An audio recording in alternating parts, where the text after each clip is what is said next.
Ito na yung nagisang gulay for the pancit. It's quite darker kasi nilagyan ko ng dark soy sauce. Tapos ito, naglagyan ko ng tubig doon sa pinagisahan ko. Just water. And put, ano ba to? Cubes. Put cubes. And pag nakulo na ito, rice sticks. Rice sticks.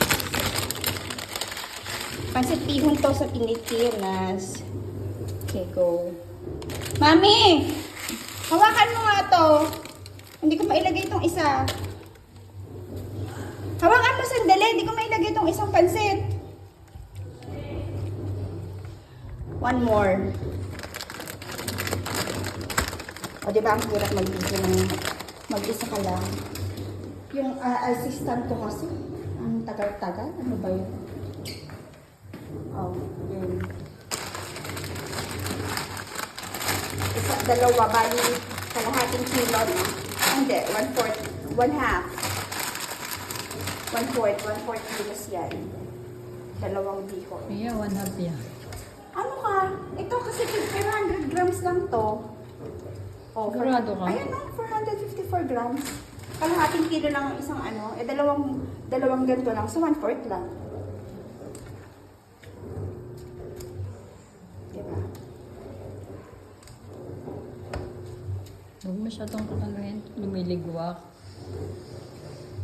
Lumiligwak in Tagalog is lumiligwak in Spanish it's Ano? hindi ko alam.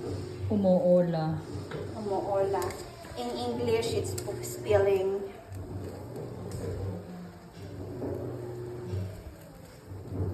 Parang kulang ang ano.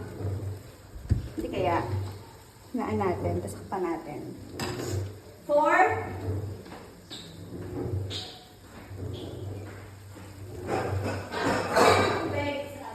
Kulang ang water eh.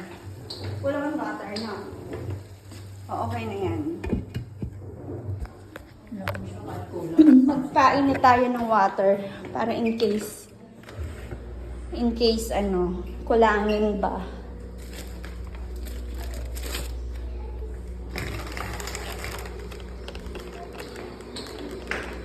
You know, while cooking, doing laundry, o, diba? Multitasking, ang lola mo. Multitasking. Partida. Ano pa, may sakit pa ako niyan. Uy, mukha na siyang pansit, o, diba? Gusto mo lagyan pa natin ng dark soy sauce. Let's put timer. Timer for, ano po, 6 minutes.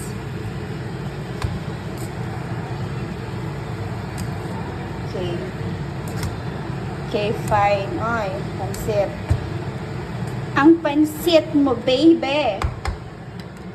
Ang pansit mo, baby. Where it? Paano kaya? Pwede na. It's okay. Pero parang hindi pa siya luto. Lagyan natin ng water. Paano kaya? Let's put water.